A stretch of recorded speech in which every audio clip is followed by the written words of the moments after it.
prayata shiksha gurugan, Tanhara charana age koriya vandan. Jaya Jaya Sri Chaitanya Jaya Nityananda Jaya Daita Chandra Jaya Gaura Bhaktivinoda. I first offer my respectful obeisances at the lotus feet of my initiating spiritual master and all my instructing spiritual masters.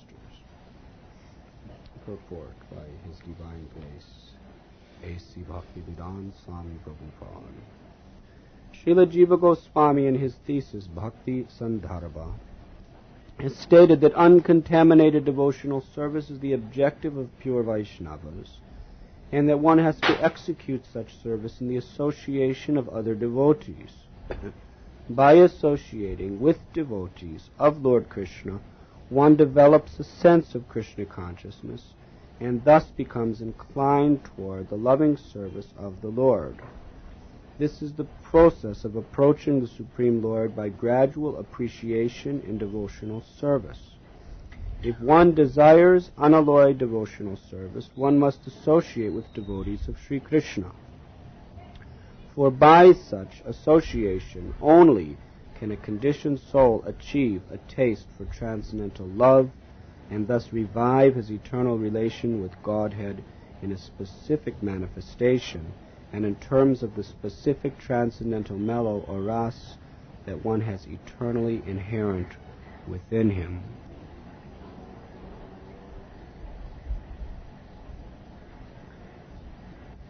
Srila Prabhupada is stressing to us the paramount importance of the association of devotees. At one time during the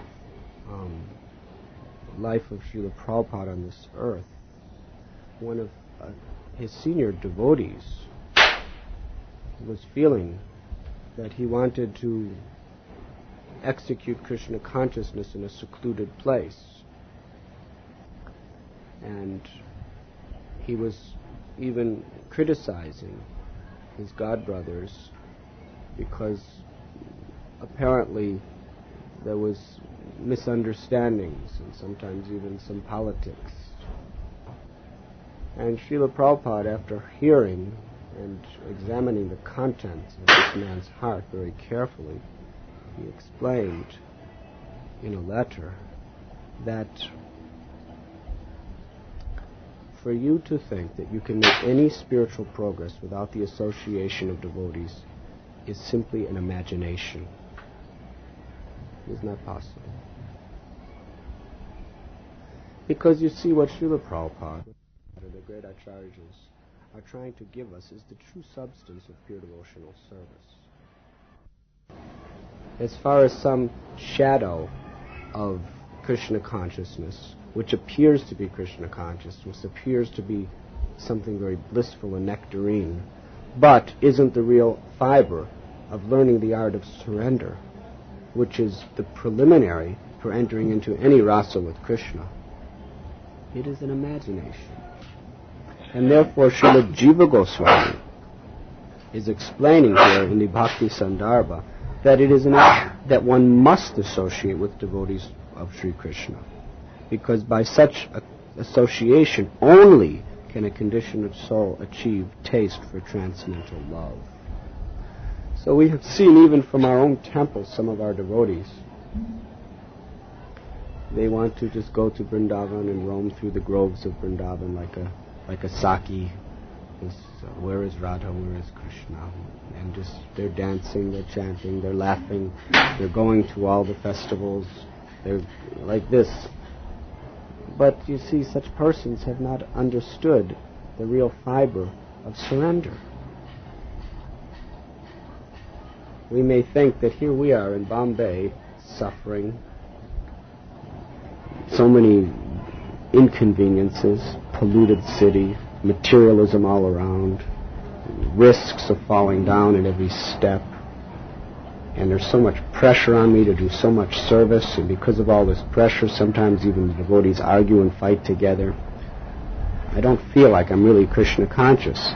If I was just roaming through the groves of Nandagaon, Varsana, Govardhan, just in Shaki Bhava, just going wherever Radharani sends me from within the heart. Then I will be very happy.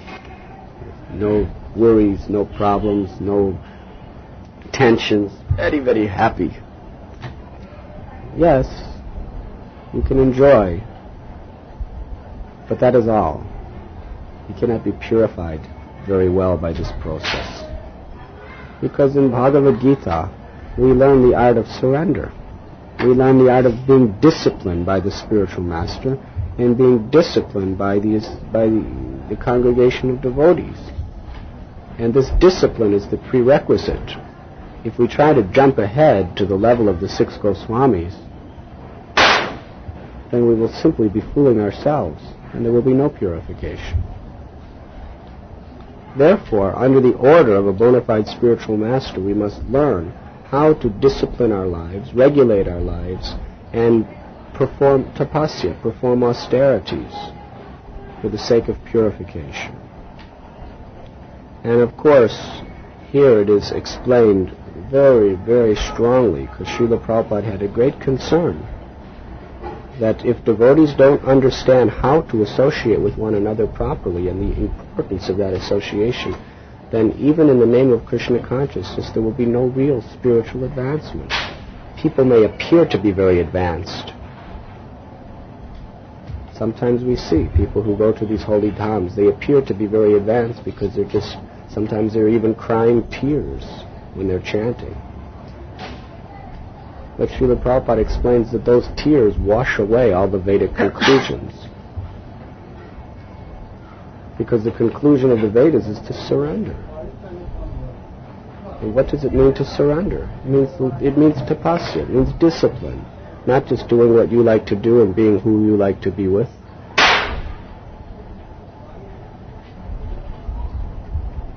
I remember when I first went to New Vrindavan in 1972, I was thinking, I don't have anything in common with any of these people. If I had my choice, I would not be in the association of any of these types of people. I'm nothing like them. And yet I have to sleep with them, I have to eat with them, I have to chant with them, I have to work with them. It's a small community.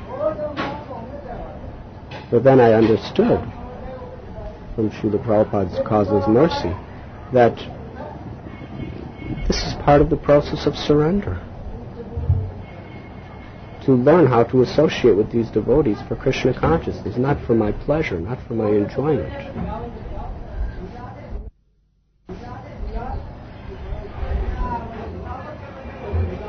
I told Srila Bhaktipad that this New Vrindavan has too much opulence, hot milk at night and all these things.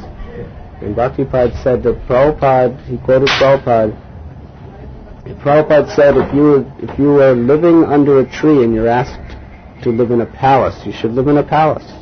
And if you're living in a palace and you're asked to live under a tree, you should live under a tree. We're simply doing what our Guru Maharaj wants. We may be thinking here, we are living under a house. In fact, I heard somebody was saying that the brahmacharis, it's not good for them to always be living and getting meals. They should be living in the forest and risking their lives. It's not a question of what we would like to do or what we think is purifying. It's a question of obedience and surrender. If the Guru puts you in the Taj Mahal Hotel, that's the best place for you to make a difference. If the Guru puts you in, if the Guru sends you to live under a tree with nothing, that's the best place to make spiritual advancement.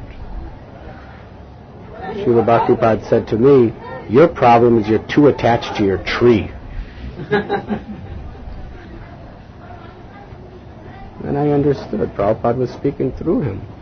This is Guru's kripa. That my devotional service, my spiritual purification, isn't to be thinking what I like, who I like to be with. But it's to learn how to associate with devotees for our purification and for the service of our spiritual master. So what else do we have to consider besides our Guru's order? Vyavashayatma kabudhir eke hakuru nandana bahushaka hinantasha budhaya vyavashayana. That one must make the Guru's order one's life and soul. Madhusudan got married because it was his Guru's order. He used to associate with a Mataji. Can you imagine this? Huh? She's a good Mataji, but still, Matajis are Matajis. It's for the service of Guru. And if the Guru tells you to take sannyas, then you take sannyas. Our concern is simply this: to learn how to associate with devotees as an act of surrender to the spiritual master. We are not so proud and foolish to think that we can make any advancement whatsoever outside of the instruction of our Guru. Even if apparently by leaving this place and chanting 108 rounds a day and fasting on only 3 neem leaves a day, people all around will think, my God, this person is really serious and really advanced. This is not the way to make advancement, unless your Guru orders you and gives the blessings for you to do this. It's better to be here eating your chapatis and dal and doing your service with a humble and sincere heart, associating with devotees. This is the proper understanding of association. And in that association, we should always aspire for one position only, and that is to be the servant. We should never expect honor or recognition in the association of devotees. If it comes, we should accept it as the causeless love of the Vaishnavas. Sometimes devotees say devotees should not flatter one another. We shouldn't flatter one another. But if from our heart we express our appreciation, that's not flattery. And in hearing that, we shouldn't get puffed up and say, oh, just see, they are recognizing my glories. Rather, we should understand that this is the causeless love of the Vaishnavas. Although I have no good qualities, because of their love for Krishna, they're able to see something good in me. They're able to appreciate something in me. Krishna's so kindly encouraging me through them. In this way, when we hear something, we actually become more humble rather than we become proud. And we should be very, very anxious to honor the other Vaishnavas and serve the other Vaishnavas in whatever way we possibly can.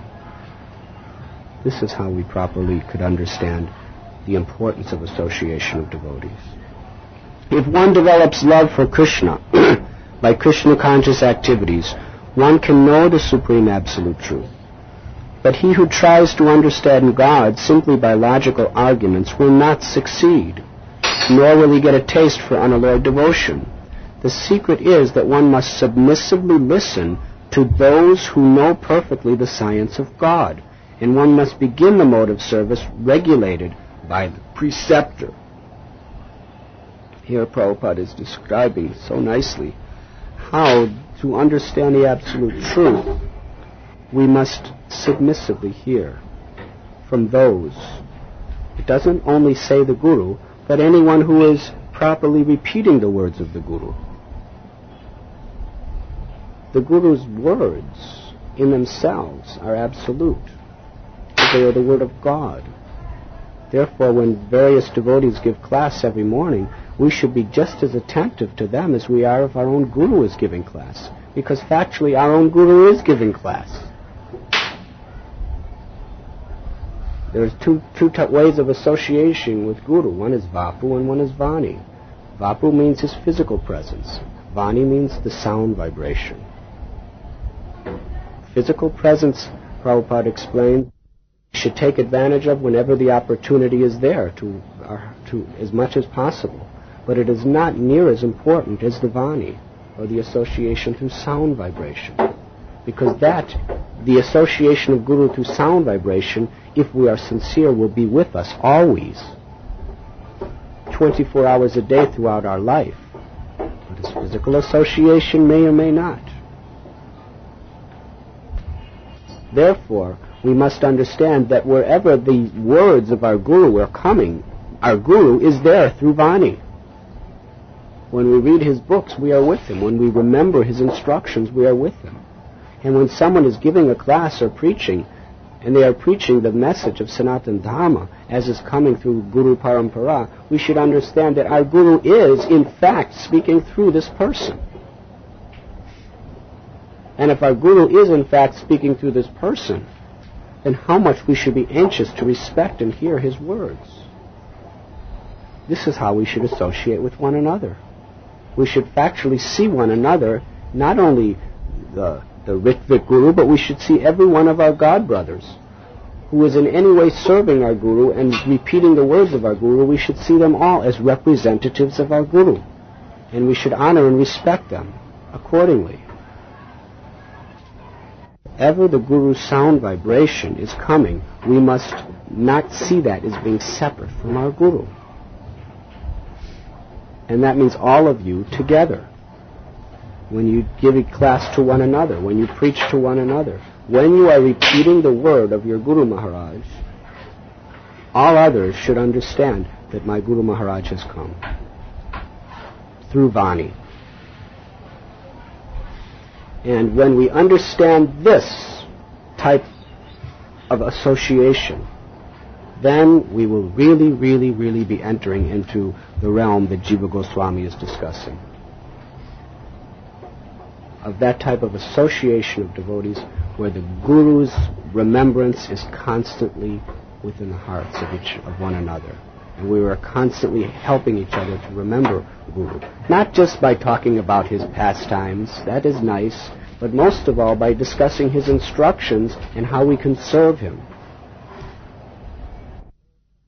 And this is the most important thing, that the words, the instruction of the Guru must be the unifying force between all of us. And as I have said with great emphasis many times within the last few minutes, how is it the unifying force? When we can learn to perceive our Guru through his Vani wherever it appears. A devotee already attracted by the name, form, qualities, etc. of the Supreme Lord may be directed to a specific manner of devotional service. He need not waste time in approaching the Lord through logic. The expert spiritual master knows well how to engage his disciples' energy in the transcendental loving service of the Lord, and thus he engages a devotee in a specific devotional service according to his special tendency. A devotee must have unplug that. A devotee must have only one A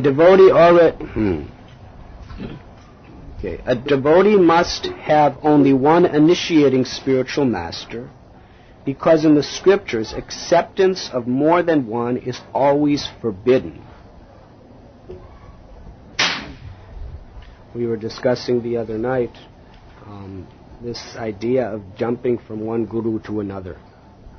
Yet you accept a vow of initiation, and then you hear someone else that sounds nicer. You hear somebody else that's giving a sweeter understanding of Krishna. So you switch. This is spiritual suicide, because you're committing such an offense. If the spiritual master is not bona fide, if he is not representing the disciplic succession, or if he is outrightly fallen, then we can accept another initiation. But as long as that guru is in the proper bona fide disciplic succession, and he is living according to the standard of Krishna consciousness, then it is forbidden in all scriptures to accept anyone else as a guru. If someone else is enlivening you, exciting you, you can accept that person as a Shiksha guru, but it should be in harmony with the instruction and the order of the Diksha guru. There is no limit, however, to the number of instructing spiritual masters one may accept. Generally, a spiritual master who constantly instructs a disciple in spiritual science becomes his initiating spiritual master later on. One should always remember that a person who is reluctant to accept a spiritual master and be initiated is sure to be baffled in his endeavor to go back to Godhead. One who is not properly initiated may present himself as a great devotee, but in fact he is sure to encounter many stumbling blocks on his path of progress towards spiritual realization, with the result that he must continue his term of material existence without relief. Such a helpless person is compared to a ship without a rudder, for such a ship can never reach its destination. It is imperative, therefore, that one must accept a spiritual master if he at all desires to gain favor of the Lord. The service of the spiritual master is essential. If there is no chance to serve the spiritual master directly, a devotee should serve him by remembering his instructions. There is no difference between the spiritual master's instructions and the spiritual master himself. In his absence, therefore, his words of direction should be the pride of the disciple. If one thinks that he is above consulting anyone else, including a spiritual master, he is at once an offender at the lotus feet of the Lord. Such an offender can never go back to Godhead. It is imperative that a serious person accept a bona fide spiritual master in terms of the Shastric injunctions. Sri Jiva Goswami advises that one not accept a spiritual master in terms of hereditary or customary social and ecclesiastical conventions. One should simply try to find a genuinely qualified spiritual master for actual advancement in spiritual understanding.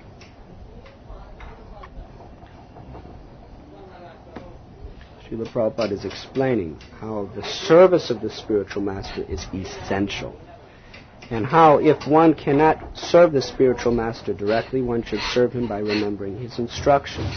There is no difference between his instructions and himself. And how much we must learn to serve the spiritual master according to the arrangement of Krishna, and to be obedient and to be loyal. But if we think, Prabhupada says, that we're above consulting anyone, then we're an offender to the Lord. This is very important. This is the discipline of a devotee. The devotee does not engage in any important activity without getting the blessings of guru or representatives. If he thinks that I'll just do things on my own, he's being offensive to the Lord. I'll go here because I like to go here. I'll do this because I like to do this. Krishna's blessing is not upon anything we do unless it's under the consultation and with the permission of the great souls. If we want to start another business, if we're grihastas, it has nothing to do with Krishna unless it gets the heartfelt blessings of the great souls to be used in Krishna's service. If we want to visit our family, it's simply Maya unless we get the permission and the blessings of the great souls, Guru and his representatives. And even if we want to go to Ayodhya, Dwaraka, Vrindavan, Navadvip, we're going there for our spiritual purification, for the pleasure of Krishna, but Krishna will not be pleased if it is not without the blessings and the auspicious permission of the devotees of the Lord. This is Vaishnava etiquette, and this etiquette is very essential for our spiritual progress. And then, of course, Srila Prabhupada is explaining that this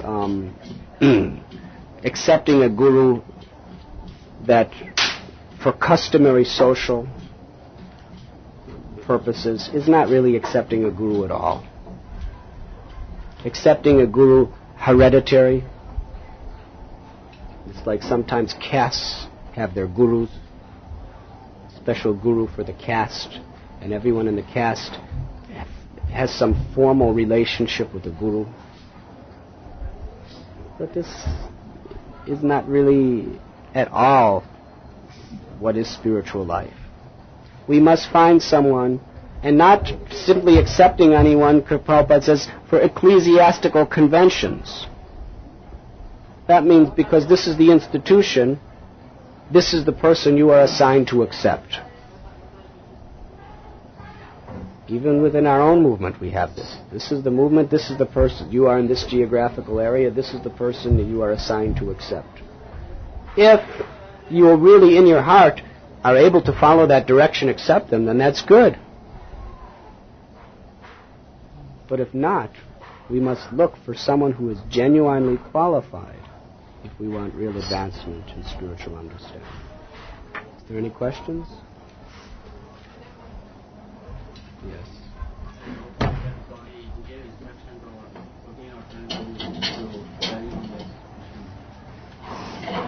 How it is criminal because as a neophyte devotee comes to this movement, how do you see that God is superior to others? Because then if they are receiving the same message. It is not a question of superior. It is a question that at the time they were all, in a very, very wonderful way, representing Prabhupada. And therefore they were all genuine in that sense. But everyone has their independence. If someone later on misuses that independence and wants to take a position for his own pride rather than as the representative of the previous Acharya, then Krishna will create a situation where he falls down. And that falling is also for his purification. He's indirectly making advancement. Now, what does the disciple do? The disciple has to simply have faith in Krishna. The disciple has to understand there's really nothing, there's no big problem here. This guru was guiding me as long he was guiding me, he was repeating Prabhupada's message, he was repeating the previous Acharya's words and engaging me in devotional service. So therefore, as long as he was doing that, I was making spiritual advancement. But now, if he's no longer in a position to guide me, then it is for certain that Krishna will direct me to someone else who can guide me and take me from where that person has left off. Of course, this is a very unfortunate situation, and we should pray that it never happens. But even if it does, it should not be a disturbance to our spiritual progress. Because factually, if someone is repeating the message of Guru and living according to the message of Guru, we can understand on that level that he's a bona fide Guru. But as far as the depths of his realizations of Krishna within the heart, if we're a neophyte devotee, we have no access to understanding that. Huh? But if he is repeating the word of Krishna and repeating the words of the disciplic line, and he is living according to that, and he is not engaging in sense gratification, then we can understand that, yes, this person is in the position of a guru. Huh? And we can accept with faith. If we are truly inspired by that person, if we find Krishna coming through that person. And if we accept with faith, we can have full confidence that Krishna will protect me under all circumstances. But we should accept that Guru as the representative of God and give him all the love and honor that we would give God himself.